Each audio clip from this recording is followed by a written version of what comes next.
நேற்று நடந்த சாம்பியன்ஸ் டிராஃபியோட தேர்ட் மேட்சான சவுத் ஆஃப்ரிக்கா vs ஆப்கானிஸ்தான் மேட்சை பற்றி தான் இன்றைக்கி பார்க்க போகிறோம். ஸோ டாஸ் இந்த சவுத் ஆஃப்ரிக்கா பேட்டிங்கை சூஸ் பண்ணால் சவுத் ஆஃப்ரிக்கா ஸ்குவாடை பார்த்தா ரொம்ப ஷாக்கு. ஏன்னா கிளாஸனும் இல்லை, ஸ்டப்ஸும் இல்லை.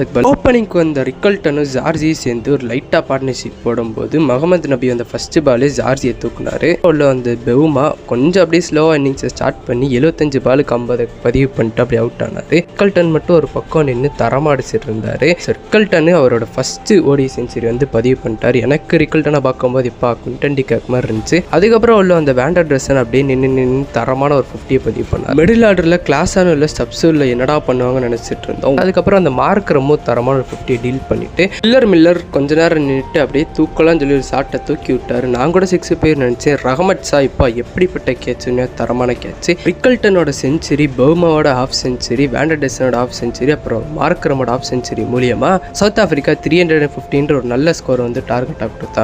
இதை சேஸ் பண்ணுறதுக்கு உள்ள வந்து ஆப்கானிஸ்தான் டீமில் எடுத்தோடனே குர்பாஸ் வந்து கொஞ்சம் நல்லா ஆரம்பிப்பார் பார்த்தா இங்கடி போட்ட ஸ்லோவர் பவுன்ஸ் டாலரேட் பண்ண முடியாமல் அவுட் ஆகிட்டா. ப்ளஸ் அப்படியே எல்லா ஆப்கானிஸ்தான் பேட்ஸ்மேனும் சொல்கிற அளவுக்கு அடிக்காமல் அப்படி ஒரு மாதிரி போயிட்டு இருக்கும்போது ரஹமத் ஷா மட்டும் ஒரு பக்கம் நின்று தனியாக ஆடிட்டு இருந்தார். சவுத் ஆஃப்ரிக்கா 6 விக்கெட் எடுத்து மேட்சை ஈஸியாகலாம்னு நினைக்கும் போது உள்ள அந்த ரஷீத் கான், நான் கூட ரஷீத் கான் வரும்போது சரி தரமாடிப்பார், மேட்ச் வந்து கொஞ்சம் க்ளோஸாக போகும் நினச்சிட்டு இருந்தேன். உள்ள வந்த ரஷீத் கான் ஒரு 6 3 4 நடிச்சு கொஞ்சம் பயம் காட்டிட்டு அவுட் ஆயிட்டாரு. ஸோ அதுக்கப்புறம் ரஹமத் ஷாவாவது 100 போடுவார்னு பார்த்தேன். மனுஷன் 90ல் அவுட் ஆயிட்டாரு. ஸோ 208 தான் ஆப்கானிஸ்தான் அடிக்க முடிஞ்சு. South Africa well defended.